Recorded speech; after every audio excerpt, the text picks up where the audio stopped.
What's up, everybody? It's Saturday and it's time for Pop and Politics. We are talking about the latest in hot topics, news, and entertainment. I'm KJ, along with my amazing co host tonight. Of course, back with us tonight is Tyrone Keys of Soldiers of Finance. And we have new to us tonight for the first time, Karen Kennedy of Damsel in Defense. How are you all doing tonight? Doing good. Good.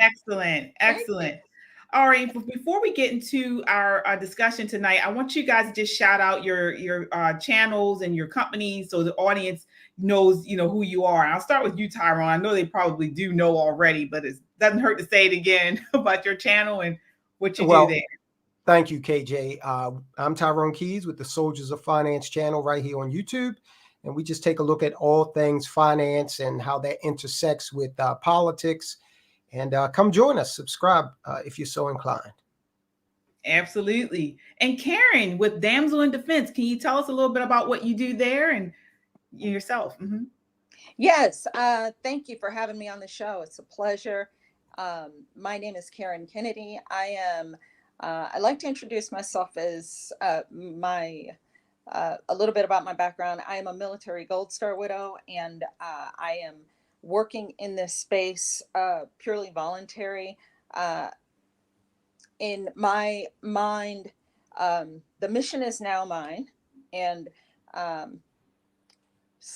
am just here to share the truth and to help educate people on culture and politics. And I have a business that is that sells defense products particularly for women, and that is called Damsel in Defense. Excellent. Awesome. Yeah, I definitely have to get with you for that because I'm always looking for those types of items, and I know our viewers are as well. So thank you so much for joining us. And your perspective is going to be very good for our conversation tonight. All right. So as I always say, join the conversation by leaving a comment on YouTube or Twitter. We will check the comments periodically throughout the show. And don't just comment, subscribe. If you miss us here on YouTube, watch us on Rumble, or listen to us on Apple Podcasts or Spotify under the name Pop and Politics. We are an independent media. If you want to support what we do, your super chats and donations go a long way in helping us produce conservative content. Looks like we already got a super chat there. Who do we have there?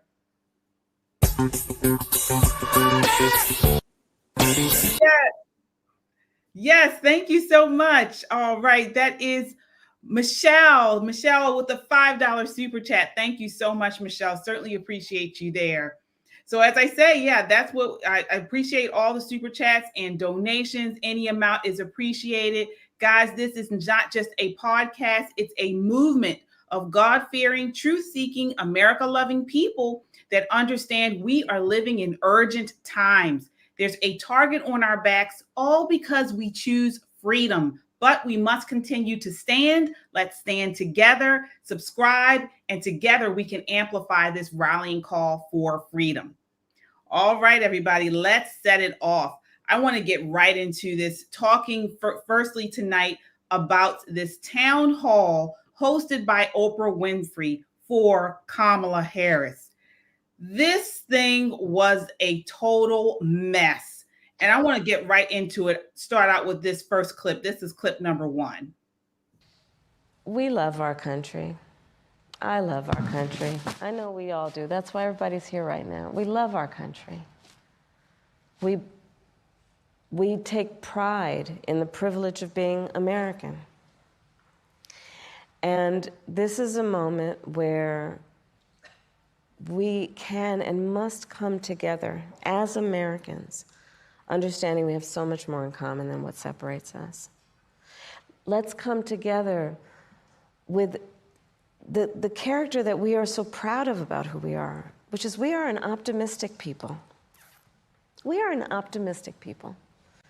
Americans, by character, are people who have dreams and ambitions and aspirations. We believe in what is possible.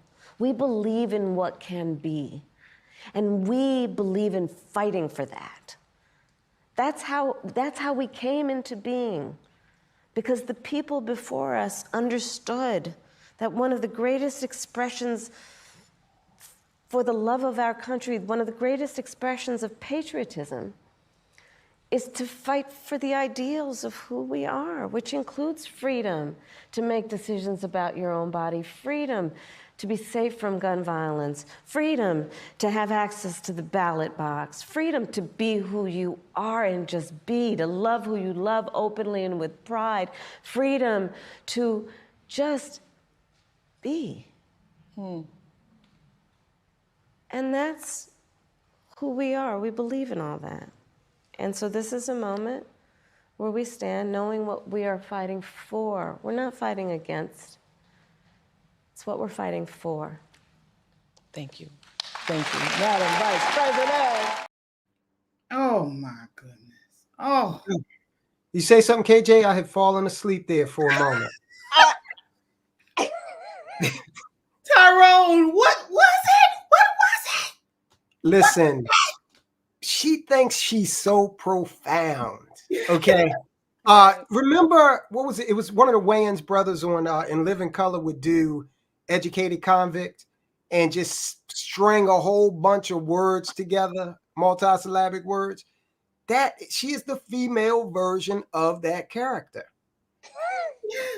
Karen, what did you think of? What is she talking about? I have got Tyrone. That is so funny. That is my uncle. The ruination of the inclination of the massification of the railroad and the ties on the railroad. That my uncle. Yeah. He was my drunk uncle. Loved him so much. Trying to sound profound, as you said. What do all these things mean? The economy is in shambles. The interest rate drop really doesn't move the needle because the housing prices are still too high. So it doesn't matter with lady. We don't want to hear about your words. This is insane that people are listening to this. So she did you notice she may have looked a little maybe it's just me, or she was sleepy, but those are not profound words. And it was not. I had to put my hat on. We the people. She is a mess. She is a mess, an utter mess. I mean, she says nothing, and she says things over and over again. What can be, what we want to be, what we envision. I mean, it is a mess. I don't understand how anyone, it was a struggle for me to watch her on this show. And I don't even know how Oprah sat across from her. You could kind of tell Oprah was looking like, do I really have to sit and listen to her ramble on about nothing? Yeah. And, she would, sitting there with Oprah, she would be good. Kamala would be good as an afternoon show host. She's got to interview a couple of people and then she could say something like that. And, Monday through Friday, okay, fine. Right. But as president of the United States, now that we know more about her, I can't believe she was a senator. I know. Right. But you know what I think it is, Tyrone?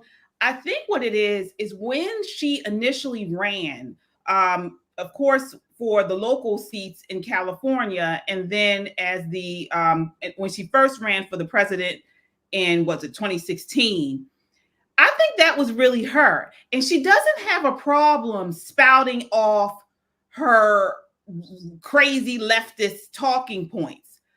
But when now she's this manufactured candidate and she's lying about what she really believes, she's moving to the center or somewhat with these policies. And so she doesn't believe it. They're not her thoughts. And so now she's making up this stuff. She has to memorize this stuff from her handlers. And this is why we get this word salad stuff, because she can't say what she believes. This is what it is. That's exactly right. Wow. I mean, and at least Biden was able to, broadcast the appearance for a time that he was in control, keep the illusion going. But who can possibly buy her being in control? I've said it before on the show, and I'll say it again. You put her next to Putin or Xi Jinping, and it's like, come on, man, this is not good. No, it's not. I do want to acknowledge our super chatters here, guys. Thank you so much. Yes, we have Steven says, smash those likes. Oprah was eyeing the exit the whole time, thinking I should have run myself. Yeah. Right. Yeah. Thank you so much. We have Ren Budden. Thank you. Says, she is reciting from a pre-written script. You can even hear her go back a couple of words to start again when she forgets her lines. Thank you so much, Ren, for that $5 super chat. Rafa says, that's how we used to try to BS our teachers with our essays about a book we didn't actually read. Much love from Portugal. My brothers and sisters, thank you for the $5. Well, that's a euro, $5 euro super chat. Thank you so much. Yeah, it's crazy. I want to get into a little bit more of this interview because I want to talk about how she responded to some of the guests' questions. Again, there's no there, and I want to get into that. I don't see how this helped her. This is clip number 2. We really would love to know what your plan is to help lower the cost of living. Yeah, first of all, thank you both for being here. And yours is a story I hear around the country as I travel. And in terms of both rightly having the right to have aspirations and dreams and ambitions for your family, and working hard and finding that the American dream is, for this generation and so many recently, far more elusive than it's been. And we need to deal with that. And there are a number of ways. One is bringing down the cost of everyday necessities, including groceries. So that's why I'm taking on, for example, price gouging, which is when, most companies and corporations are good, but for those bad ones, they take advantage of people, especially during a pandemic or extreme weather, and they end up jacking up prices, and there needs to be accountability and consequence for that. So I'm going to be taking on price gouging. But it's also about dealing with what we need to do around home ownership, right? So as someone mentioned during this film, look, I grew up a child of a mother who worked very hard. She raised me and my sister, and she saved up, and by the time I was a teenager, she was able to buy a home. And we grew up actually for a long time in an apartment on top of a child care center that was owned by the woman we called our second mother because she helped my mother raise us. And she was a small business owner, Miss Shelton.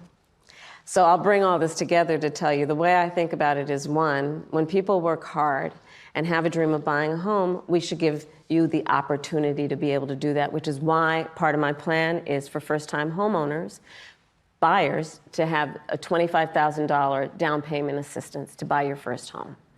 Because people just need to be able to get their foot in the door, and then you'll do the hard work. Part of my plan is what we need to do to support small businesses, because my second mother was a small business owner, and I love our small businesses and our small business owners. They are not only business leaders, they are community leaders. They mentor, they hire locally, and we have so many entrepreneurs in our country who have great ideas, incredible work ethic, but not necessarily access to capital, because not everybody, like my opponent, was handed $400 million on a silver plate that he filed bankruptcy 6 times on. And so part of my plan is to give startup small businesses a $50,000 tax deduction to start up their small business. Right now it's $5,000. Nobody can start a small business with $5,000. So that's part of my plan. That's a teeny tiny business. That's a business in teeny tiny business. It's a concept. Yeah, Oprah. It's a teeny tiny business. It's not a $1 billion business, but you got to start somewhere. Just like you started here in Baltimore with the fro, okay, on People Are Talking. So how condescending. Yeah, Right. yeah. It's in her dribble. I mean, it takes her forever to get to answering the question. We don't care about her teacher and her aunt and all this stuff. Just answer the question. Karen, what are your thoughts there? She is leaving out the part about the first time home buyers. It's actually first generation home buyers. What does first generation mean?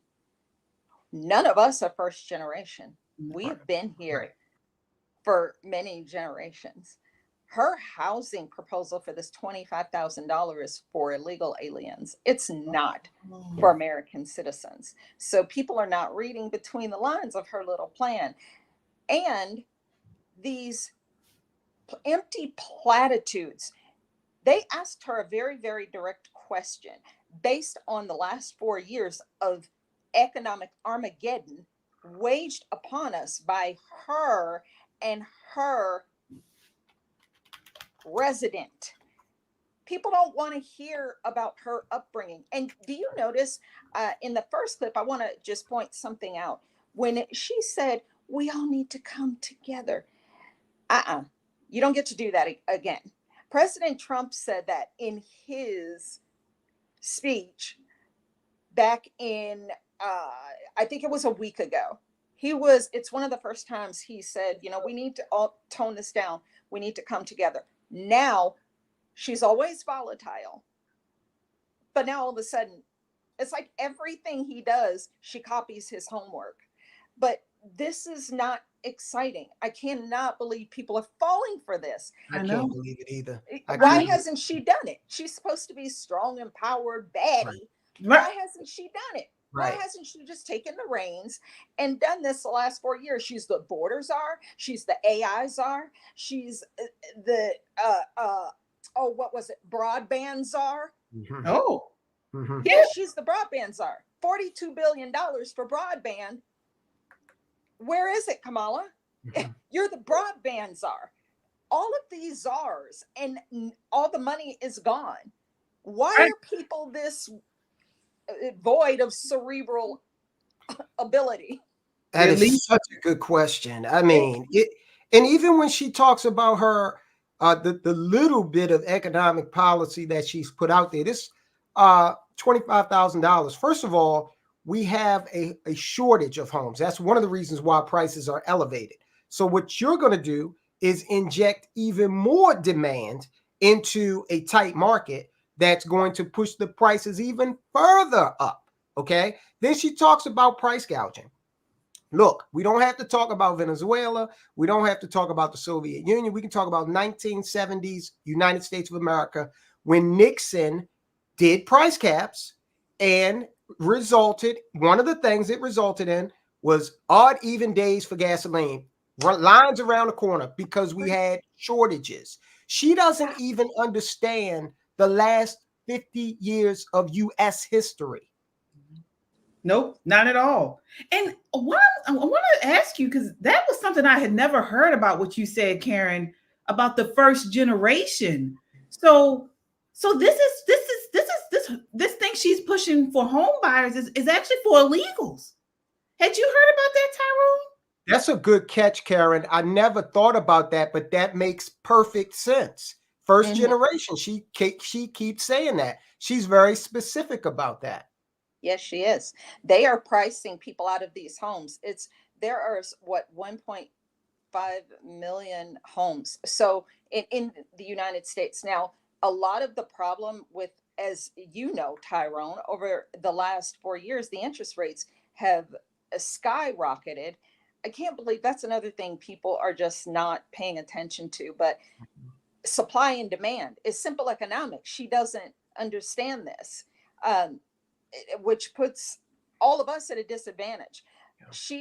The older, I know here in Colorado, there's a lot of the median home price is somewhere around 500,000, depending on your area. Well, a lot of these people in certain neighborhoods, I'll use Lakewood, Applewood as an example.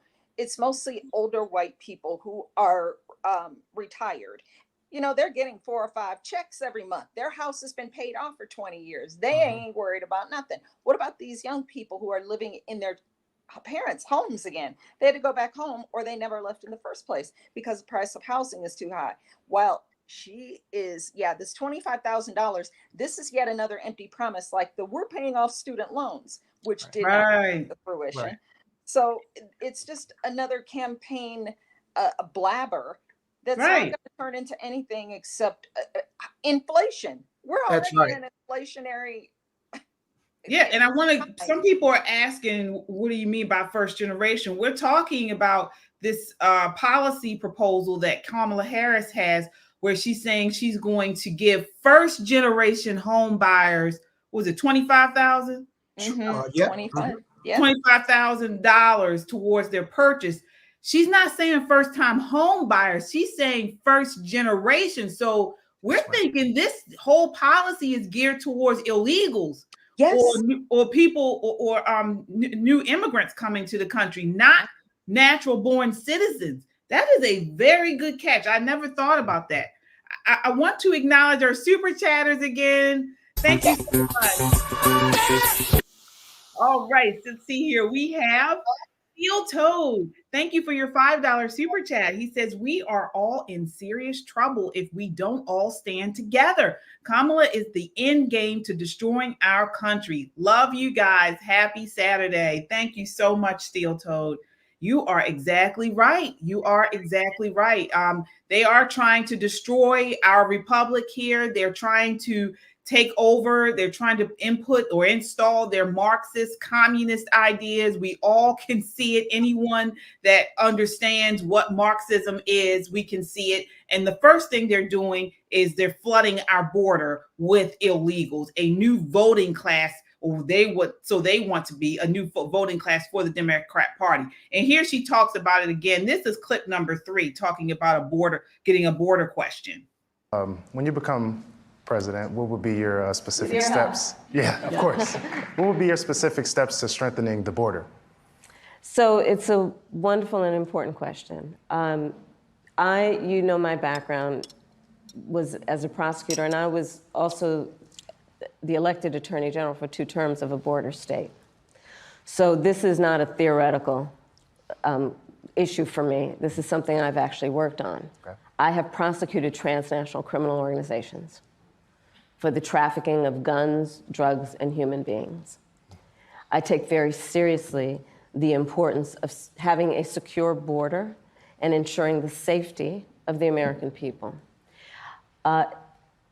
Sadly, where we are now can be traced most recently back to the fact that when the United States Congress, members of the Congress, including some of the most conservative Republicans, came up with a border security bill. And here's what that border security bill would have done. It would have put 1,500 more border agents at the border. Let me tell you, those border agents are working around the clock. It would have just been about giving them some support and relief, which is probably why the border agents actually endorsed the bill. It would have allowed us to stem the flow of fentanyl. And I'm looking at people from all over the country here, so I don't need to tell the folks who are watching this what fentanyl has done to families, to kids in our country, and the need to take seriously stemming the flow coming into our country and addressing that extraordinary and tragic issue in terms of its effect. The bill would have allowed us to have more resources to prosecute transnational criminal organizations. And it would have been part of the solution. And Donald Trump called up those folks and said, don't put that bill on the floor for a vote. He blocked the bill, and you know why? Why? Because he'd prefer to run on a problem instead of fixing a problem.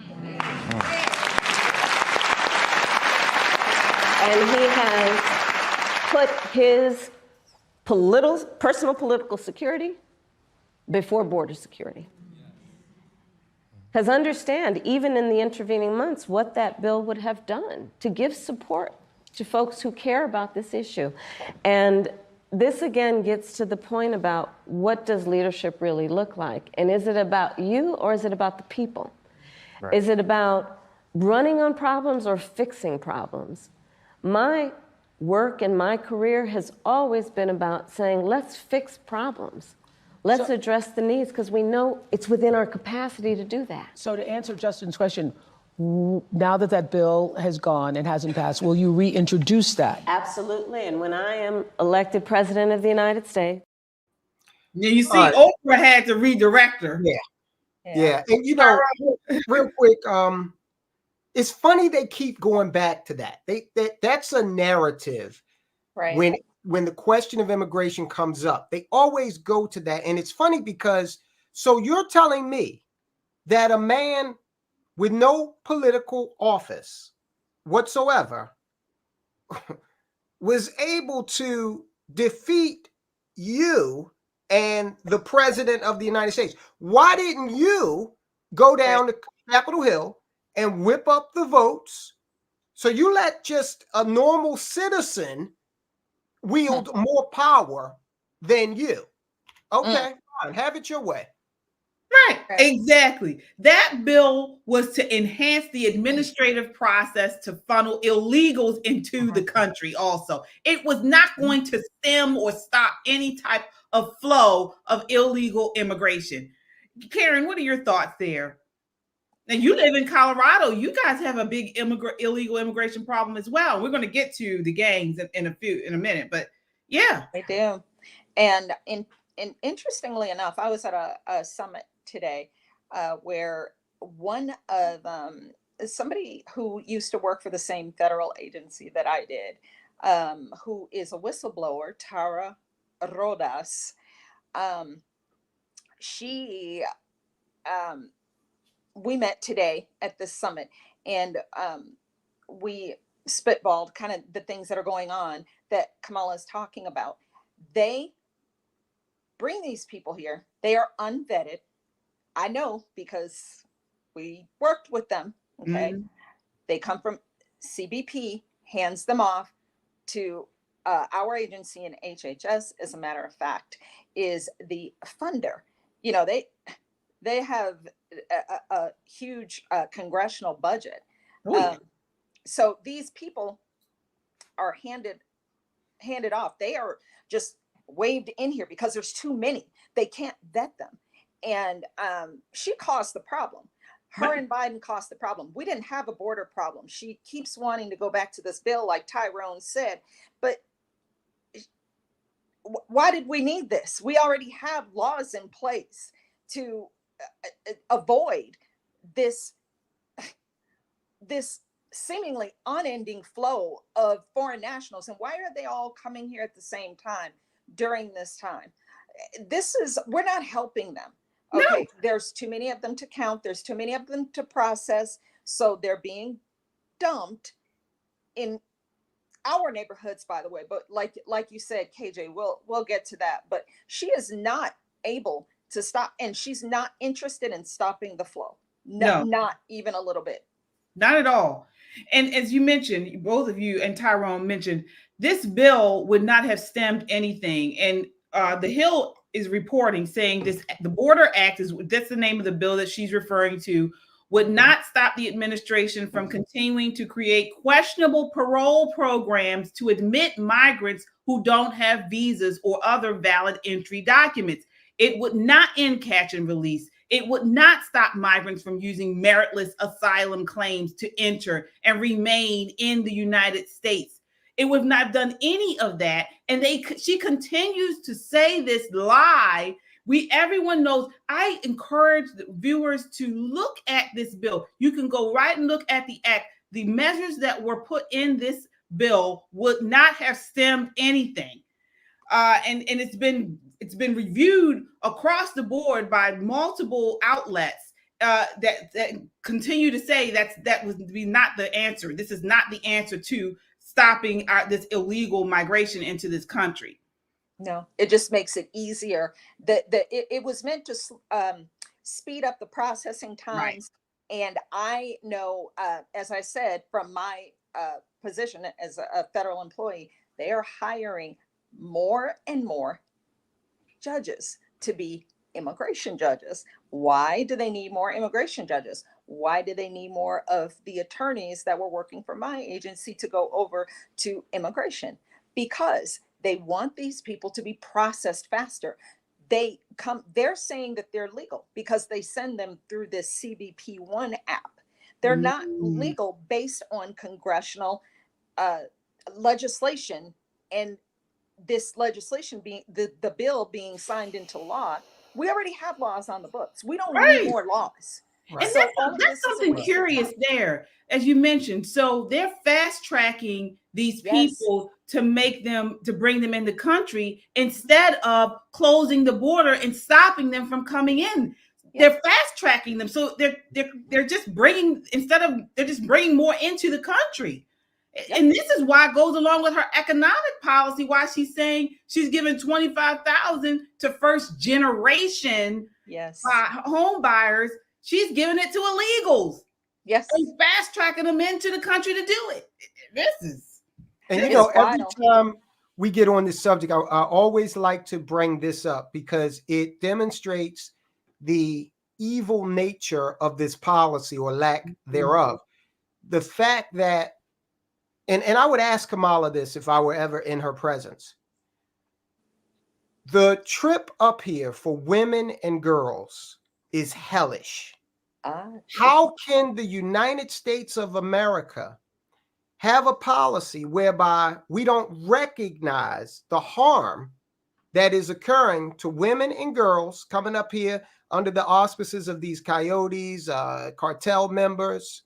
We are facilitating this as a country by broadcasting that just come one, come all. If we had them come through the normal channels, we could make that safer for women and girls. Right. Okay. So I think it's barbaric that this administration has not recognized that.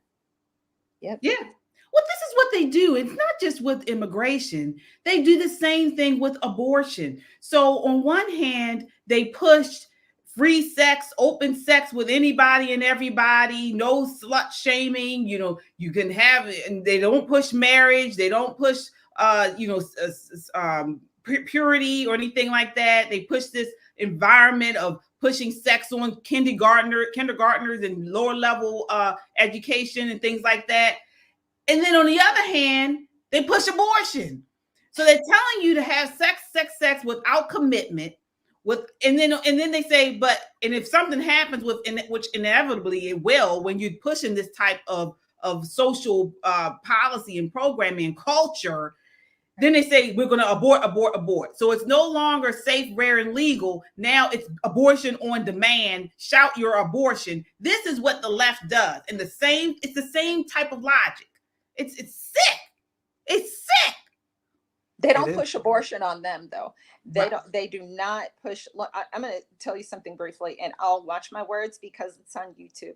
During the time of the 2020 era, I will say, I was in one of the meetings with our region partners, and I used to get muted because they didn't like me, and that's fine.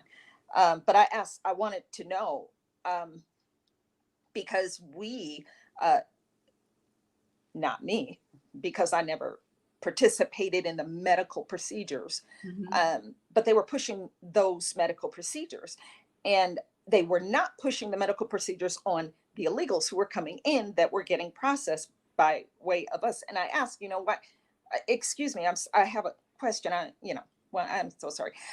Why is it that these people are they required to have any sort of medical procedures to come into this country? And this was right after the Afghanistan withdrawal, and they were so happy to, they turn all red in the face and giddy, and we're so happy to have these new Afghan refugees. Like, oh my God, can we just don't send us any more mattresses, send us gift cards and money. Oh my gosh, thank you. Wow. What's your question? Why don't these people have to have the medical procedures? Because as federal employees, they are requiring everybody to have medical procedures, but these individuals who just got flown in here, dropped off from wherever, why is it that they don't have to? Yeah, well, the only one we're requiring is the smallpox. Wow. Because I said, well, why not the big medical procedure? Well, it's against their religion. Next question. Wow. And they wouldn't give a religious exemption to us. Wow. Well, that's something. Now, Well- they're the new do you know in Colorado here we have what's called the Office of the New Americans? Wow. Wow. Wow. They don't even care if you know anymore. That's right. That's right. And one of the reasons they do not care is because by 2028, the Black American voting bloc will be about as relevant as the Native American voting bloc. They are systematically replacing that. And the craziest thing about it is we are the ones that help them do it. And we're still doing it. Forget what's going on in Colorado, Chicago, New York, right in front of our eyes. There was that community center in Chicago that Blacks had petitioned to open back up for years and were denied. And Brandon Johnson opened that thing up just like that for the New Americans. And it's too late. You can do all, they're up in arms in Chicago, but it's too late now. It's too late. Yeah. Real quick, as a testament to the demographics of it, they just had this reparations thing over in California was defeated, right? Yes. Blacks are 5% of the population in California, okay? And the Hispanic population is growing. So every day, these slavish Black Democrats become more and more irrelevant. Mm-hmm. Yeah, you're right. You're They right. don't get, yeah, they had to, I think that's why Gavin Newsom, I fully believe that's why he vetoed the $150,000 down payment is because he had just vetoed, they shot down, I think before it ever got to his desk, the reparations bill. Right. So it's like, wait a minute, they knew that these Black folks was going to tear California up. How dare you? Yeah. And I wouldn't blame them. So I think he doesn't care. He's just trying to clean up the mess. And the Olympics are coming to LA pretty soon. That's why he's moving the homeless and blah, blah, blah. He doesn't care. He's destroyed the state for all. It's a grift. Yeah, they all a grift. Grift. You're right. You're so right.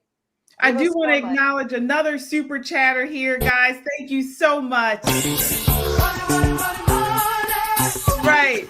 We have Steel Toad again. Thanks so much, Steel Toad. Says we give billions to the United Nations and the WHO. They, as well as many other NGOs we pay for, are the ones who are spending our money to promote this invasion. We are funding our own demise.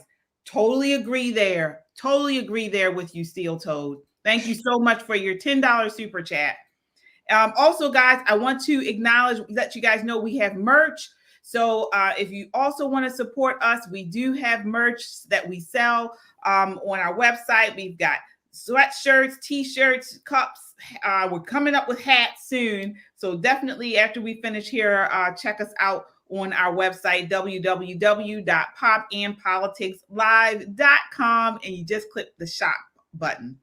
All right, so I want to move on. We're talking about these illegal border crossings, and I want to talk about what's going on in Colorado. Karen, you are there in Colorado and have been talking about this Tren de Aragua gang. Just want to let you guys know, Daily Mail reports bombshell documents prove leaders in Aurora, Colorado, new Venezuelan super gang Tren de Aragua had taken control of 3 apartment buildings, but then denied the city had a gang problem when video of an armed takeover sent shockwaves across the country. DailyMail.com obtained city records where staffers admitted 3 rental properties are in complete control of Tren de Aragua and claimed that many more than just 3 properties are victims of the criminal infestation. Karen, I want to get your perspective on this, because you are right there in Colorado. I mean, is this something going on that's major, or are people making too big a deal of it? It is happening. I used to live in Aurora. Yes, I used to live in Aurora, and it's what's considered, so Aurora is east of Denver, and it's where the old Fitzsimmons, I think it was an Air Force base used to be. So there's a lot of retired Black folks who live there. So it's considered ghetto. Okay. So of course, that's the first place that they leave these individuals is in our backyard. See, 10 minutes from Aurora is Cherry Creek, where the average median home price is $1.6 million. Wow. Can't have them there. So they put them in Aurora. This is happening. I have been to Aurora. I have talked to people, and these apartment buildings, there's only at this point so far that you can get. These individuals are here, and they are guarding these places. What they're doing is moving in. There were some older Black folks who had been there for years. They had been in these apartments for years. These people don't have good credit. They don't have any money. A lot of them are retired. They're on a fixed income. Where are they gonna go? What are they supposed to do? So anyway, there have been news reports. 9 News is a local news, 7 News, but they're saying that this is either they're saying it's not happening, right, or they're saying, well, all of this rhetoric is hurting immigrants. So they sent one of their immigrants' rights groups to have a press conference with Tay Anderson, who is here in Denver. We all know who he is on this side. Okay, he was the front face of BLM. Okay, here. I'm like, why are you standing there with these illegal aliens? Do you know they don't care about your Black behind? That's right. So he did this press conference for them.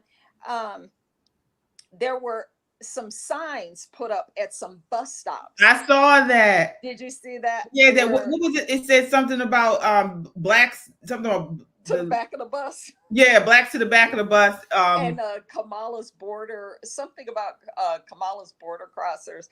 It was the front of the bus, right? Yeah. They At did first, this. when I saw that, I didn't believe that was an actual sign, but it turns out it was real. That it was put up there.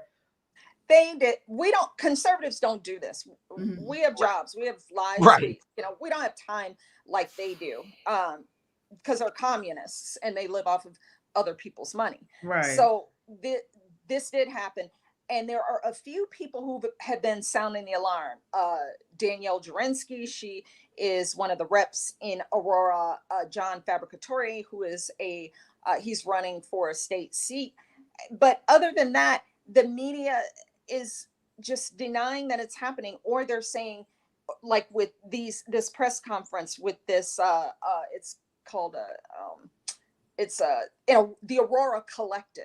And they're an NGO, so they're clocking lots of dollars from this invasion. Wow. This is the problem with a lot of these the aspects of this invasion, and Colorado is no different. They are clocking lots of dollars on the backs of these people, but there is also the opportunistic Tren de Aragua prison gang. President Trump warned people. Yeah, he did. Said they're releasing people from prisons and insane asylums. So that is a Venezuelan prison gang. They only had one option. We'll let you out, but you have to go straight to the United States. You can't stay here. That was their only option. So of course now they're here and they see that Colorado is full of it's full of softies. And as I just mentioned, the area Cherry Creek, which is the affluent area, it's like Little Aspen, real bougie. The crime rate has started to accelerate. Wow. In Cherry Creek. There again, their city officials are also denying this is happening. So that's a curious thing, because again, we just saw last week how, people from local areas in Ohio were talking about the Haitians, and the news is saying it's not true. They tried to correct Trump when he said it. And so now you're saying the same thing. The news is saying it's not true about this Venezuelan gang, but you're saying you live there. It is true. It's true. They know it is. Terrible. The media is on board on all this stuff. Before I get your take on this, Tyrone, I do want to acknowledge our super chatters here. We have all right, we have Daddy LVO. Thank you so much for your $4.99 super chat. Thank you so much. Rhonda McCarroll, thank you for your $5 super chat. She says, thank you guys for all you do and keep it coming. Keeping it real. Thank you. Rhonda, you joined Freedom Seekers. That is our Freedom Seekers Club here on YouTube. We certainly appreciate you joining there. We provide member perks on there to our Freedom Seekers. So thank you so much. All right. Tyrone, you hear what Karen is saying about this? I'm nervous. I mean, anybody who thinks this is going to stay in Colorado or Ohio is not thinking correctly. This is coming across the country. I think Americans need to really, and we've talked about this on Soldiers of Finance, come to terms with the fact that we're on our own. Okay. You cannot trust the politicians. I've seen the mayor out there in Aurora, mealy-mouthed, like low T type. That's just what he struck me as. Definitely not confidence inspiring when you're talking about this Tren de Aragua issue. Okay, so you got the politicians who are they're gonna be weak, they're gonna lie. The media is gonna back them up, and unfortunately, you've even got the politicians in the police department, the command staff. They're nothing but politicians, and they back up the lies as well.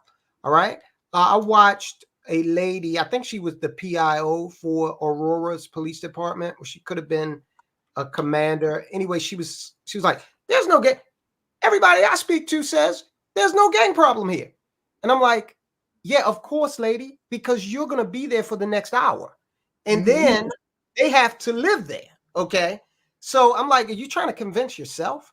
One thing I did want to ask Karen is I heard or saw a clip that talked about when the Venezuela elections took place, how thousands of people, literally thousands of people, come to like this spot, right? And when I looked at it, I'm like, whoa, that's a hell of a lot of people. They can do whatever they want. They're outnumbering several police departments. Can you speak to that? Yes, that's actually when this blew up. That's when the story blew up. This was around the end of July.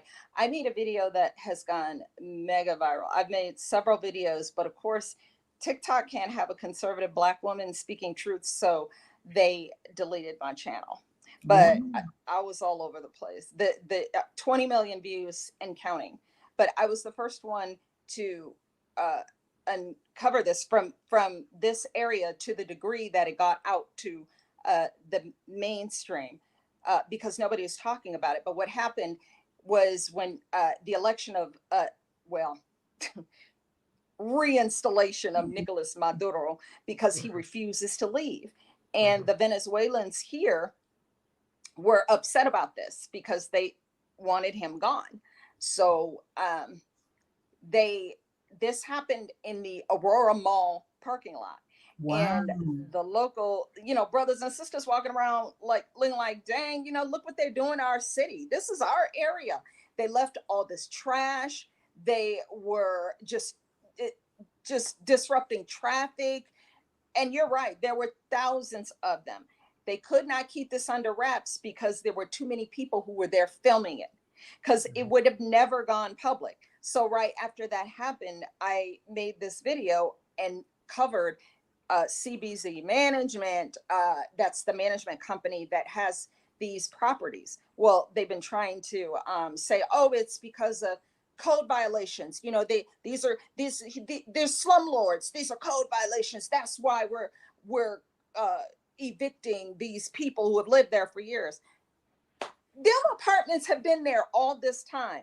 You have not cared about code violations before. No, what's happening is these NGOs are getting all this money to financially support our tax money, by the way. Wow. To support these individuals because, see, they can jack the rent up. These apartment managers can start jacking the rent up at even, 2-3 times the normal amount that they're getting from regular people living there. That is why they're building new apartments for these people. That is why they are putting them in the front of the line ahead of you, is because they got this federal money, all this fat cash, to provide these apartment managers with more money than they've ever seen, because the Black folks who were staying there were on Section 8. So, we can get 3 times that if we house them. So, of course, Black folks are on TV crying about they ain't got nowhere to go. Yeah. So Colorado's supposed to just be so white liberal. Oh, we love Black people. Oh, we love, whatever. Well, clearly you don't. No, because they know that they have this new voting block. Yep. They are thinking that these people will come in, they're giving them everything they want. And now they have a new voting block, a new voting electorate, and they don't need Black people. They don't need Black people any longer to do, to vote for them. And they still probably will vote for them. I mean, I will see in this election. I mean, Trump called this many years ago. He said this was going to happen. He said this is what they were doing, and people just turned a blind eye. So we will see if people are waking up, or if they will continue to vote for this madness. I do want to acknowledge additional super chatters here. Yes, guys, thank you so much. Let's see you, Mark. Hey, Mark, haven't seen you in a while. Thanks for watching with the $20 super chat. He says, hey, ladies, thank you so much. Nana Peggy, thank you. Says, why doesn't Kamala have Joe sign that border bill right now if she thinks that will solve the crisis? He said he backs her up. Why doesn't he do it to give her a boost? Yeah, exactly, Nana. Thank you so much for your $30 super chat. Oh, and Mark is a member now. Thank you so much for joining, Mark. The Freedom Seekers. That's our exclusive club here on YouTube, our membership club. So certainly join and you get member perks, and it does assist us with putting out conservative content. Yeah, I totally agree. And my God, what you're going through there in Colorado. I mean, we've had illegal immigrants here in Maryland, all the way here on the East Coast. We've had a couple of murders, and there was one gang, I can't remember, they were robbing people in the northern part of Maryland, Baltimore County. So I don't know. We got to continue to watch and follow this story. And thank God for you, Karen, for, keeping people informed and reporting on this, because we can't depend on the media to be investigative. We can't even do that. I mean, not only are they not investigative, but they're actually covering up. They're covering up the truth. It's ridiculous. It really is. And now it's dangerous. Yes, very. Karen, I actually remember you now. I remember your video. I actually used a snippet of it in one of my videos. I'm like, she looks familiar. Oh, this whole time. That's funny. I was the first one who exposed the food stamp thing in New York City, where they were giving those individuals $13,000 a month in food stamps and $4,500 a month in cash. When I said, "Oh, I need a goodie powder," yeah, that's right. And when you said that, I'm like, I prefer BC, but I bet you most of America does not know what she's talking about. You got it. That really sent me stratospherically north. I could not even believe that's happening when our citizens, our veterans, Yeah. our veterans, do you know, it took me 7 years to fight for my husband's military benefits. They would not give them to me under the Obama administration. Wow. I had to fight for them. I was homeless. I was living in my vehicle. Are you kidding me? That's why I'm so passionate about this. How dare you bring these individuals in here? They don't care about Black folks. They you know, it's insulting to present twerking rappers and fried chicken. Right. That's all you have. That is insulting. And she's not Black. She is not of the traditional Black American diaspora. She does not know the Black experience. She did not. When did she ever had a pressing comb in her head or a relaxer? You know, these are simple things. So Right. what she played. You're exactly So right. What? Yeah. So what? It's Yeah. Asian people go to HBCUs because That's it's right. cheap. That's Right. right. Sorry. It's And she's Jamaica- playing. Hispanic people. So what? She's Alpha Kappa Alpha. I don't Right. care about the Divine Nine, honey. They No. ain't paying my bills. Exactly. No. Exactly. And Exactly. Jamaica never fought a civil war to expel slavery, and Jamaica didn't have Jim Crow. So Thank no. you. Thank you. No, she's Well- melanated. Fine. Yeah. That takes us into this next topic with Michael Eric Dyson. So before I do that, let me acknowledge this one more super chatter here, guys. Thank you so much. All right, here we have First Love Ya says legacy media are actually part of the government. 100. Absolutely. Thank you so much for your $5 super chat. Certainly appreciate you for that. Yeah, you're absolutely right. Oh, that reminds me, before we move to the next topic, Karen, I wanted to add, you said something about they're backed by NGOs. What did you mean by that? You were saying something is backed by NGOs. The non-governmental organizations, they're Mhm. paid directly through, it's like a pyramid. At the top of the pyramid is the Department of Health and Human Services that has a huge budget, several $billion. So that money trickles down into, because they don't pay them directly. They go through these NGOs. You would not believe some of the stories in the waste, fraud, and abuse. I did a story that, of course, got taken down on these nurses who are making like $200,000 a month Wow. in these migrant centers. Security Whoa. guards who are making $30,000 a month.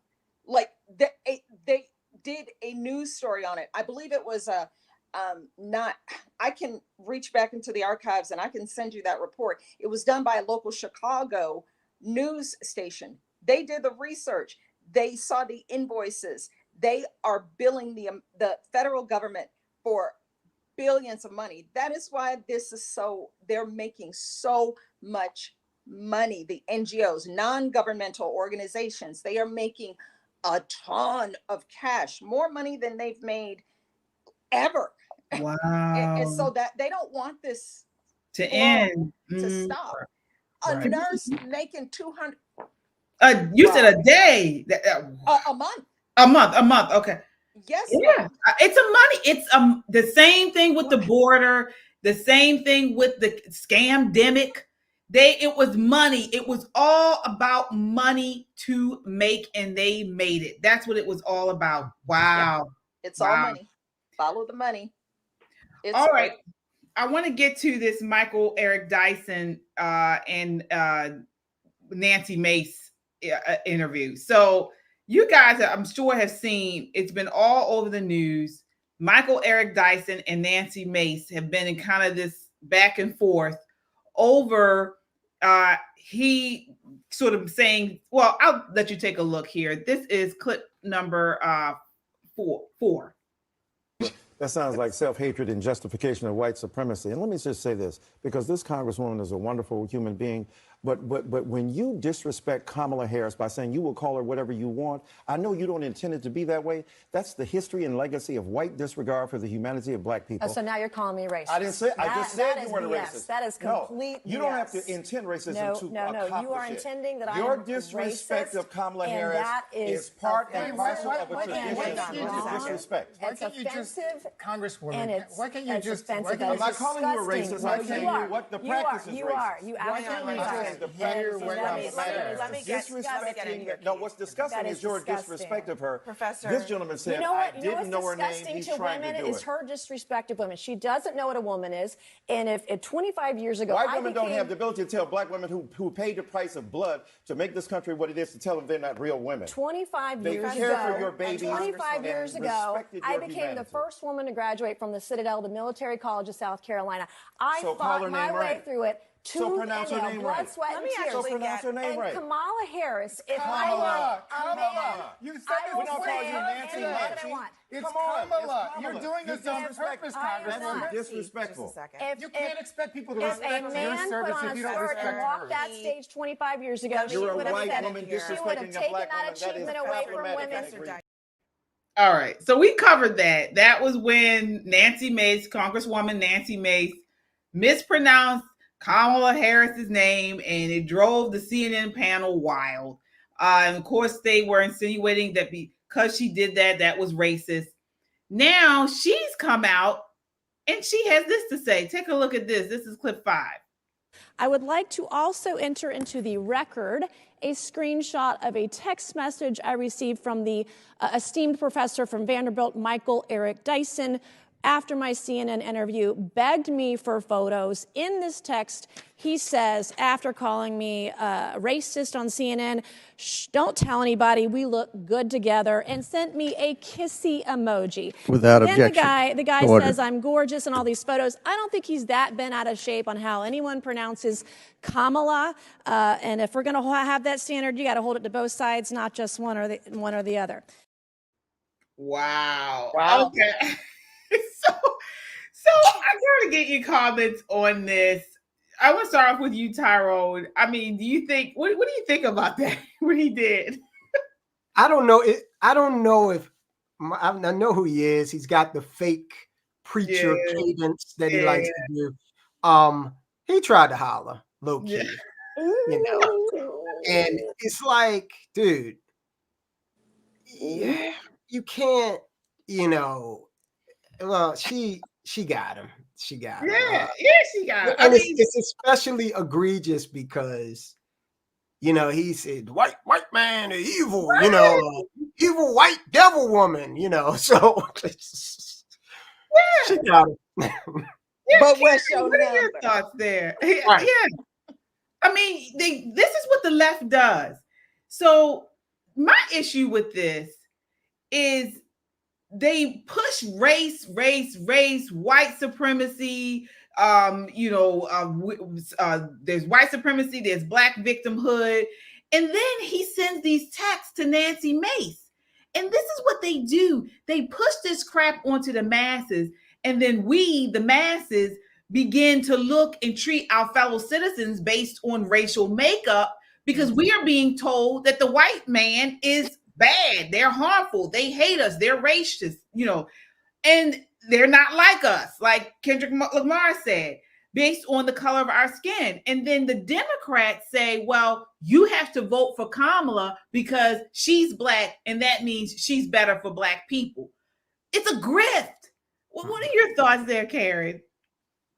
Who cares how her name is pronounced? I know. They actually, who was that released a compilation with clips of Democrat representatives and the whore Jezebel, Sodom and Gomorrah media mispronouncing her name? Why does Nancy Mace, why is she the only one? And why did he pick that to pick on her? He was just picking on her. Nobody cares. And nobody cares about this race crap. I can't pay my bills with race. Right. I can't pay my bills with outrage and fake outrage at that. Stop this. This is just disgusting. He's unprofessional. Isn't she married? I think she is. I think she is. He's not, but I think she is. I think Okay. she is. I mean, I get he trying to holler, but this after just calling the woman a racist. This is what I'm talking about. They don't believe it. God. They do not believe that white people are oppressors, that white supremacy. They don't believe it, but they are pushing this on us, the masses, and then we don't want to talk to white people. We hate white people. You know, it becomes this racial division, all because the media and the left and everyone continues to push this type of rhetoric. And then eventually what they want is chaos. They want to divide us. They want to keep the Black vote within the Democrat Party based on emotionalism, based on saying Republicans are racist, white people are racist, so they can keep the Black vote, and then eventually push Marxism that divides us all by race and class. This is what they want to do. You know, maybe we're thinking about this the wrong way. I just looked it up, said she was married to Curtis Jackson up until 2019. So at first I thought maybe he does have a chance. I'm thinking 50 Cent Curtis Jackson. But no, it's a different Curtis Jackson. But okay, maybe this is the start of reconciliation between the races, because the professor wants a white she-devil, fine. Okay, she's single. I think he's single. I think he should try again and be more open about it and just say, you know what, guys, I'm evolving on the issue. I'm evolving. Good. Good. Right. That's his thing. That's his call to fame. Oh yeah, that's his moneymaker right there. Yeah. If he doesn't have that race pedaling to push, then he's done.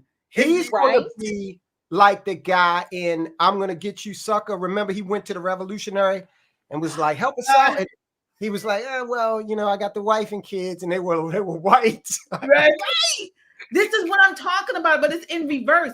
This is why, you know, I know people don't like Dr. Umar, but I can at least respect him because he is the same on everything. You know, he doesn't, you know, he's a Black supremacist or whatever, but he's the same.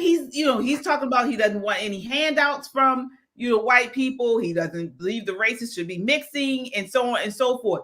But these leftists, these Democrats, they try to play this racial grift, this racial baiting, and then they're married to opposite races. They're working with opposite race people, but they don't want us to. We have to hate the white race, but they can. It's just ridiculous. It's ridiculous. Most of them are married to what? That's the strange. Ilhan Omar, her husband is white. Like these people, Ketanji Brown Jackson, I think her husband's white. Yeah, she's a woman. Her wife is white. Her wife is white. Yeah. Pardon me. Yeah, Don Lemon. Don Lemon. Right. They're with white people, but they're with their oppressors. They're with the oppressors. It's the white liberal. That if you want to talk racism, then yes, that is a class of individuals who are racist. They literally are racist, but they are the ones who are, you know, Captain Whitey coming in with the cape flying behind him. We're here to rescue you because, you know, like Kathy Hochul, governor of New York, said, poor Black people don't know how to operate a computer, so we need to help you. You know, they're making money off of fake oppression that doesn't exist anymore. But Malcolm X warned us about them. Right. They are the true racists. Yeah, and absolutely. These Black supremacists are no different. They're just all, it's like you said, KJ, it's all a grift. They're grifters. Yeah, it's a grift, and people are falling for a hook, line, and sinker. I do want to acknowledge our super chatters here. Thank you guys so much. LAPD SWAT, $5 super chat says, I think Dyson is a white guy with a spray tan. He could be. He sure could be. Hollywood Potato, thank you so much for the $10 super chat, says, preach. Yes, thank you so much. Steven says, syndrome in full effect with the $2 super chat. Thank you so much, Steven. Yeah, I mean, this is ridiculous. But we want to move on to the final topic of the night, and actually one of the biggest topics, which is Sean P. Diddy, Puffy, I mean, whatever you guys call him, Combs. Woo! Big bombshell broke this last week. We knew it was kind of coming. And remember what Cat Williams said? He said everybody was going to be exposed in 2024. And goodness gracious, he was not lying. So the latest, Sean Diddy Combs was detained Monday night, and his arrest was captured on camera. Combs was charged the following day with racketeering, conspiracy, sex trafficking by force, fraud or coercion, and transportation to engage in prostitution. He is being held without bail at the Metropolitan Detention Center in Brooklyn, New York, where he is reportedly on I won't say it because we can't do it on YouTube, on unalive watch. He may unalive himself. So Combs' arrest comes 6 months after the feds raided his homes in Miami and Los Angeles, uncovering various supplies for his reported freak-offs. That's been all over the news. He has these freak-offs, including 1,000 bottles of lubricant. Previously sealed court documents claim that Combs subjected victims to physical, emotional, and verbal abuse to cause the victims to engage in these alleged sex parties. So his attorney reached out and responded to this. Mark Agnifilio spoke out about the arrest in a statement to Us Weekly. Quote, "We are disappointed with the decision to pursue what we believe is an unjust prosecution on Mr. Combs by the U.S. Attorney's Office. Sean Diddy Combs is a music icon, self-made entrepreneur, loving family man, and proven philanthropist who has spent the last 30 years building an empire, adoring his children, and working to uplift the Black community. He concluded he is an imperfect person, but he is not a criminal. To his credit, Mr. Combs has been nothing but cooperative with the investigation, and he voluntarily relocated to New York last week in anticipation of these charges. Please reserve your judgment until you have all the facts. These are the acts of an innocent man with nothing to hide, and he looks forward to clearing his name in court." End quote. Tyrone, is this an innocent man? Well, I tell you what, he certainly acted like he had a lot to hide, because that tape, he didn't reveal that. I believe that was revealed by the FBI. Actually, his son, King Combs, after the homes were raided, his son put out this little rap, basically antagonizing of all organizations, the FBI. Mm-hmm. And right after that tape came out, like, "Oh, you want to play a battle rap game, huh? Okay, well, here we go." And that was the beginning of, that was it. Okay, so sure, with regard to the courts, he has a presumption of innocence, but we're not the courts. We're the court of public opinion, okay? And we saw him beat Cassie Ventura mercilessly. He even admitted to it in his apology, okay? We've heard a lot of folk come out, and let me tell you something. If someone makes these allegations that Ventura made, and then you settle with her within 24 hours, okay? He did. All right, so he is done. I think that, and what disturbs me is a lot of fanboys are saying, "Oh, well, what is it now? Illegal to engage in this type of activity?" Yeah, when you drug people, transport them across state lines to commit illegality, as a matter of fact, yes, that is illegal. Okay, so what don't you understand about that? Yeah, Karen, I mean, we've been seeing all over the internet, a lot of people are pushing back against this. This is a what do you call it? They've been going after a Black man. They're trying to take Diddy down. You know, he didn't do anything wrong. When was it illegal to have freaky sex? What are your thoughts here, Karen? I'm gonna refer again to the summit that I went to. I don't know have you ever heard of Liz Crokin? No, I haven't. She was an entertainment, a journalist, and she spent 25 years or so in Hollywood. So she has rubbed shoulders with all these people. She has interviewed them. I talked to her today, interestingly enough, at this summit. And she brought in some angles I didn't even understand, like the J-Lo thing. And, you notice how her and Ben Affleck like broke up kind of right before all of this, the big news before his arrest. So the timing with that is impeccable. He thought that he was invincible, just like R. Kelly. No, it's not because you're black.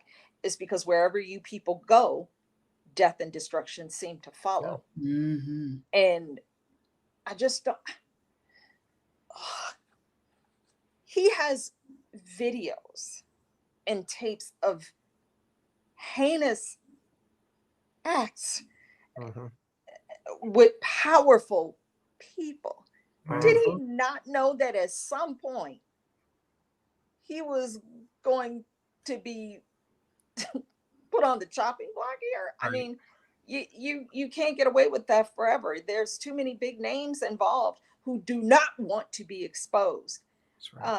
So it's Jeffrey Epstein, all of these individuals who have been doing these things for years and years. I think more is going to come out about him. And that's kind of what Liz was telling me earlier, because there's too many dominoes to fall with Diddy.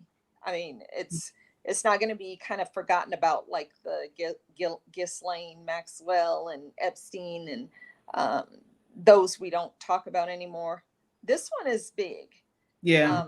Because there's some big name stars who are surrounding. Oh yeah. I mean, Justin Bieber, Usher, Ashton Kutcher. I mean, he had everybody. I saw a video earlier because as I was researching for this topic, where he used to have these white parties, and I mean, everybody was there. It wasn't just black people; it was white people. Everybody who was there. And Taylor Swift is caught up in this too. Right, Taylor Swift. I mean, everybody. And movie stars, not just in the music industry. Movie stars were there. Who did I see? What's the young boy who was in What's Eating Gilbert Grape? Leonardo DiCaprio. Yes, Leonardo DiCaprio. He was there. I mean, it was anybody you can think of was there. And this brings me to just what people are really singling down on are the freak offs. So Diddy would orchestrate what were called freak offs according to the indictment. And this is right out of the indictment. These were elaborate and produced sex performances, often taking place in hotel rooms. This is what they're alleging Cassie Ventura was running from when she was in that video. She was running away from one of his freak offs.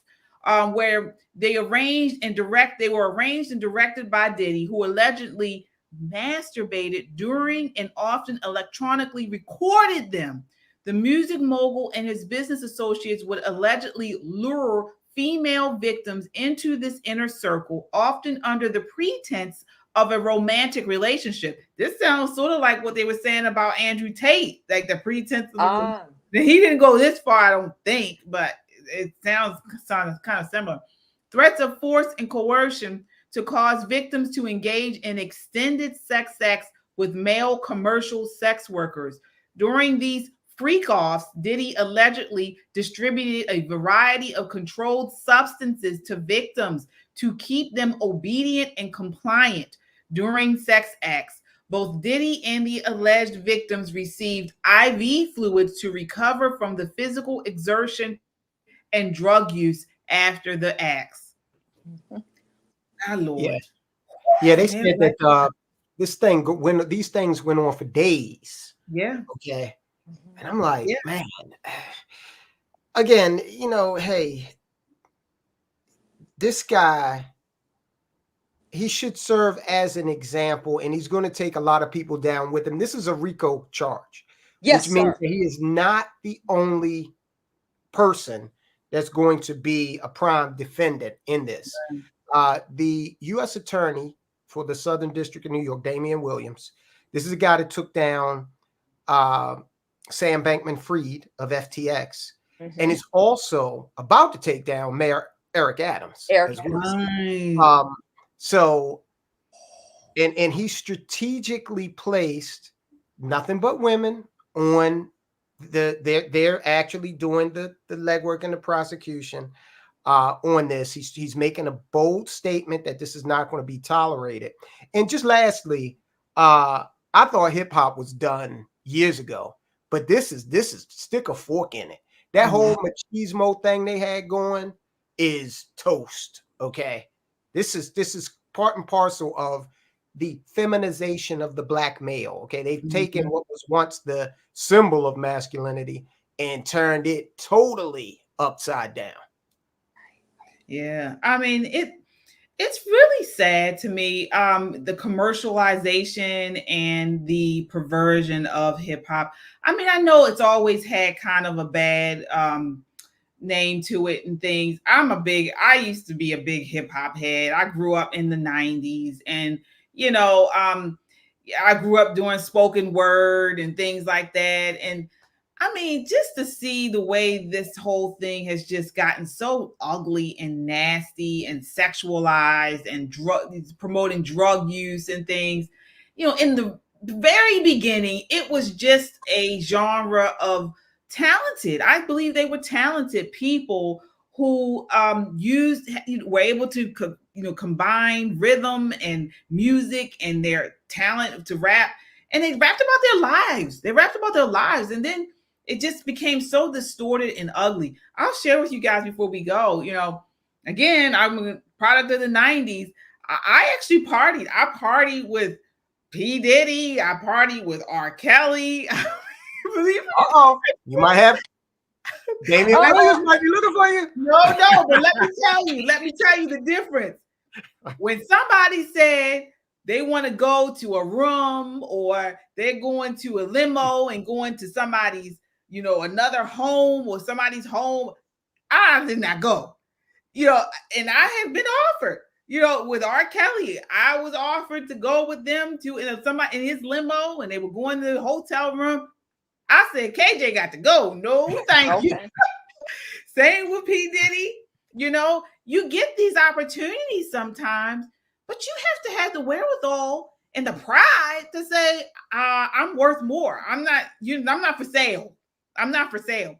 And so, but you know, a lot of women don't, and they get swept up in this lifestyle. And then I know a lot of women who went down that road and, you know, getting hooked on drugs, you know, slutting out themselves, thinking that these people love them and that they're going to get into movies or music. It is a lie.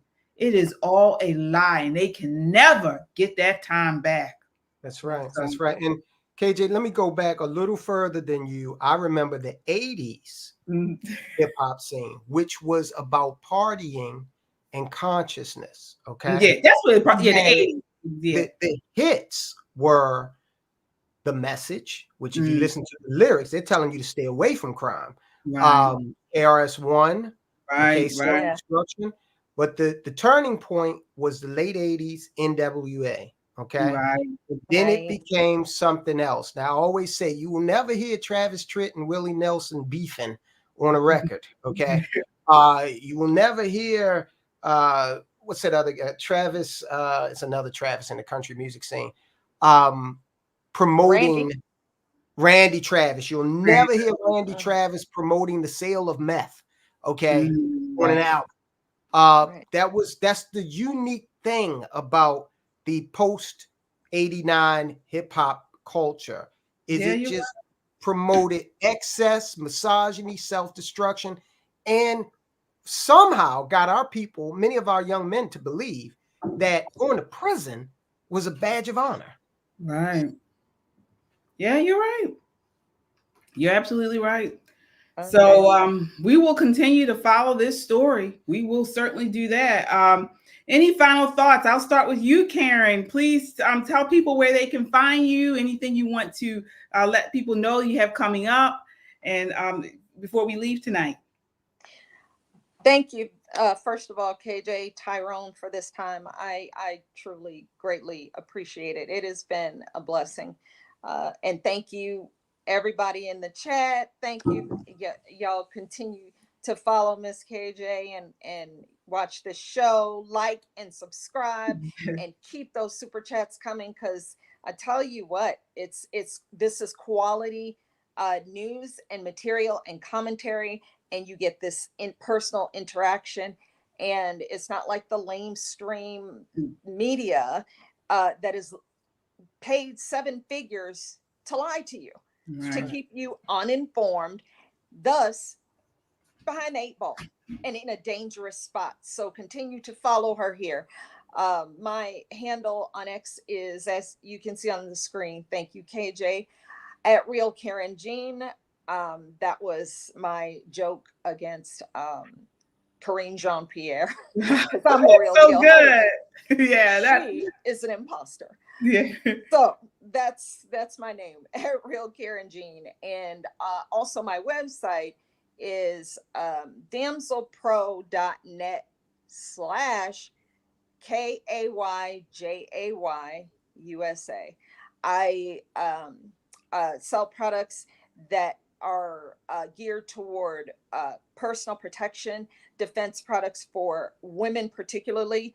Guys, if you want to get gifts for your wife, your sister, your girlfriend, your mom, check out my website. Times are dangerous and everybody doesn't want to carry a firearm. So these are products meant to give you the extra time that you need. If something comes up, you need a few minutes to keep this person away from you, to get away and to get help. So it could save your life. MyDamselPro.net/KAYJAY USA. All right. Thank you. And can you say the website one more time? Because we'll link it on our description as well. Yes, it's My Damsel. It's called Damsel in Defense. Okay. And it's MyDamselPro.net and /KJUSA. All right. MyDamselPro.net/KJUSA. Yes. Perfect. Buy those products, protect yourself, protect your loved ones. Because as we can see, we have been flooded with illegal foreign nationals from everywhere on earth, and you do not want to be the next Laken Riley. Right. That was here in Maryland, right? Yes. Georgia. Georgia. Oh, Georgia. Okay. We had one here in Maryland as well, but yeah. Yep. All right, Tyrone, please share where people can find you. And at Soldiers of Finance here on YouTube. I would encourage everybody to check us out. And it's been great speaking with you. It's funny again and very ironic that I saw your clip, used a portion of it, and now here you are, Karen, and I have followed you on X. Thank you. God bless you. I'm going to follow both of you. Make sure, KJ, you're on X, yes? Well, under the Poppin' Politics. So we're Poppin' Politics on X. Yes. Awesome. All right. Well, that does it for us tonight, folks. Thank you so much for watching. We will be back on Monday night, talking about the latest in hot topics, news, and entertainment. Again, check out our merch store. You can go to our website, www.poppinpoliticslive.com, and buy any sweatshirts, t-shirts, hats, mugs. It's there for you to support. Also, we certainly appreciate your super chats and donations. They go a long way in helping us produce conservative content. So thank you so much. Continue to share. And if you haven't done so already, subscribe to our channel. That way you get up-to-the-minute content when we post, and we appreciate your support. All right. I am so thankful that you were on, Karen, tonight. It was such a pleasure to meet you virtually. We got to have you back on to talk more about your Gold Star wife and things like that. And of course, Tyrone will be back on Monday. Yeah. So again, count your blessings and live a life of purpose. Good night.